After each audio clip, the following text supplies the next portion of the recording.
किती हा आळस, किती रील्स स्क्रोल करणार, किती ते यूट्यूब बघणार, किती यूट्यूबमध्ये व्हिडिओ बघणार. चला उद्या लागा कामाला. तुमच्याकडे पण अशी मशीन आहे, पण तुम्ही अजून 1 रुपया सुद्धा या मशीनकडून कमवत नाही आहात. जर तुमच्याकडे मशीन आहे आणि तुम्हाला त्यातून पैसे कमवण्याची कला माहिती नसेल तर हा व्हिडिओ संपूर्ण तुमच्यासाठी. तर मैत्रिणींनो, फक्त यूट्यूबवरती व्हिडिओ स्क्रोल न करता त्यातून पैसे कसे कमवायचे, शिलाई काम करून, ते आज आपण बघणार आहोत. तर त्याआधी आपल्या चॅनलवरती जर नवीन असाल तर तायांनो, मैत्रिणींनो, चला लवकर सबस्क्राईब करा आणि लाईक सुद्धा नक्की करा आणि बाजूचं बेल आयकॉनचं बटन ऑलवर सेट करून ठेवा, म्हणजे आपला व्हिडिओ जेव्हा कधी येईल तेव्हा त्याचं नोटिफिकेशन लगेच तुमच्या मोबाईलवरती येणार आहे. तर हे बघा, मी असे छोट्या पर्स सुद्धा विकते स्टिच करून.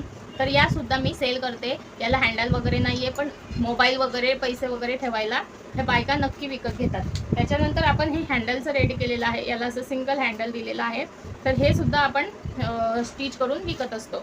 तर हे मी पीस कुठून आणते किंवा हे कपडे मी कुठून आणते, तर मैत्रिणींनो, आमच्याकडे एक गाव आहे शेजारी, म्हणजे सिटी आहे. तिथे रविवारला मार्केट भरतं. तिथे 10 रुपये मीटरप्रमाणे कपडे स्टार्ट होतात, म्हणजे ढीकचे ढीक पडलेले असतात. तर तिथून मी कपडे आणते. तर तुम्ही अस्तरची क्वालिटीसुद्धा बघू शकता किती छान आहे. आणि हे ब्लाऊज पीस होतं, त्यापासून मी हे स्टिच केलेलं आहे. तर हे सुद्धा मी त्याच मार्केटमधून आणलेलं होतं. हे सगळे जे कपडे तुम्ही बघितले स्टिच केलेले, म्हणजे जे काही प्रोडक्ट होते, सगळे कपडे मी त्याच मार्केटमधून आणलेले होते. तर मैत्रिणींनो, असे सगळे प्रोडक्ट आपण स्टिच करतो आणि सेल करतो. आणि काही काही जे कस्टमर आहेत ते त्यांचेच म्हणजे त्यांचंच जे कपडे असतात, मेन अस्तर किंवा मेन कापड, आतमध्ये ज्यांना राईस बॅग टाकायचे असते वगैरे, ते सगळं त्या घेऊन येतात. पण काही काही क्लायंट असे असतात की आपल्या डोक्याला दुखी होते. तर ते कसे असतात ते मी तुम्हाला दाखवते, 1 मिनिट. तर मैत्रिणींनो, काल माझ्याकडे गावातल्या एक, म्हणजे नात्यातले असं भाऊकीतले असतात ना, तसे आहेत त्या. तर त्यांनी माझ्याकडे ही राईस बॅग आणली, म्हणजे पोतळी आणली, आणि त्याच्याबरोबर हे ब्लाऊज पीस आणलं जे प्लेन आहे. आणि याच्यामध्ये त्यांनी सांगितलं की 2 पिशव्या स्टिच करा छोट्या.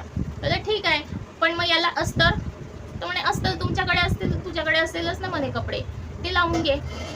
आता हे असं कुठे चालतं का? आता त्या अस्तराचे पैसे त्या एक्स्ट्रा देणार आहेत का? नाही देत. गावाकडे खूप डोकेदुखी आहे टेलरिंगच्या कामामध्ये. तरी सुद्धा मी सगळ्यांचं मन जपून आणि प्रत्येकाला सॅटिस्फाईड करून कपडे किंवा जे काही प्रोडक्ट आहे ते स्टिच करून देते. पण हे असे जर कस्टमर आपल्याकडे आले तर मग काय करायचं? असं डोक्याचा भुगा होतो. मग काय केलं, मी त्यांना सांगितलं, तुम्ही तुमच्याकडे जे साडीतले ब्लाऊज पीस असतात ना, जे तुम्ही शिवलेले नसतील, ते घरात पडून असतील, ते ब्लाऊज पीस माझ्याकडे घेऊन या. मी त्याचे तुम्हाला मेन कापड लावून त्याच्या पिशव्या रेडी करून देईन. मग त्या तयार झालेल्या आहेत. आता 2 दिवस झाले हे माझ्याकडे पडलेलं आहे, पण त्यांनी अजून काही ते कापड आणलेलं नाही. तर मैत्रिणींनो, जेव्हा कधी ते आणतील तेव्हा याच्या पिशव्या स्टिच होतील, नाही तर मी स्टिच करणार नाही, हे त्यांना रिटर्न करेन. तर स्पष्ट बोलायला शिकायचं आहे. तुमच्या नात्यातले जरी कस्टमर असले आणि त्यांनी जर तुमच्यासोबत हे असा व्यवहार केला तर त्यांना स्पष्ट बोलायला शिकायचं आहे. आपण काय विचार करतो, अरे नात्यात आहे, त्यांना वाईट वाटेल, कशाला. प्रत्येक कामामध्ये आपल्याला व्यवहार हा वेगळा ठेवावा लागतो, आणि जे प्रोफेशनल लाईफ आहे ते वेगळं ठेवायचं आणि पर्सनल लाईफ हे वेगळं ठेवायचं, हे नेहमी लक्षात ठेवा जर तुम्हाला बिझनेस करायचा असेल तर. तर मैत्रिणींनो, कपड्यांचा बिझनेस करणं किंवा स्टिचिंगचा बिझनेस करणं हा सुद्धा सोपा नाही. कारण आपले जेवढे नातेवाईक आहे ना, ते सगळे आपल्याकडे फ्रीमध्ये काम करून घेण्याचा प्रयत्न करतातच. त्यांना सगळं काही आपल्याकडून फ्रीमध्ये हवं असतं. त्यांना वाटतं कापड यांच्या घरातच तयार होतात, लेस किंवा चेन, रनर वगैरे सगळे यांच्या घरातल्याच फॅक्टरी आहेत, यांना काही पैसे लागतच नाही स्टिचिंगला, त्यामुळे ते करून दे शिवून. आणि जेव्हा एकदमच जवळचे नातेवाईक असतात तेव्हा आपल्याला स्टिचिंग करून द्यावंच लागतं. मग काय करायचं? मग अशा लोकांना सांगायचंच नाही की तुम्ही स्टिचिंगचं काम करता. म्हणून अशा लोकांचं आपल्याला जेव्हा इन्कम मिळत नाही, पैसे मिळत नाही त्यांच्याकडून, मग आपल्याला कुठून तरी काढायलाच हवे ना पैसे. मग त्याचेच व्हिडिओ आपण यूट्यूबमध्ये इकडे तिकडे अपलोड करून त्यातून पैसे कमवायचे, म्हणजे आपले पैसे सुद्धा येतात आणि नातेवाईकसुद्धा खुश होतात. कधीतरी करून द्यायचं हो, नेहमी नाही. नेहमी खुश करायला जाल तर स्वतःच्या डोक्याचा भुगा होईल. तर मैत्रिणींनो, या सगळ्या गोष्टी स्टिचिंगच्या बिझनेसमध्ये खूप महत्त्वाच्या आहे.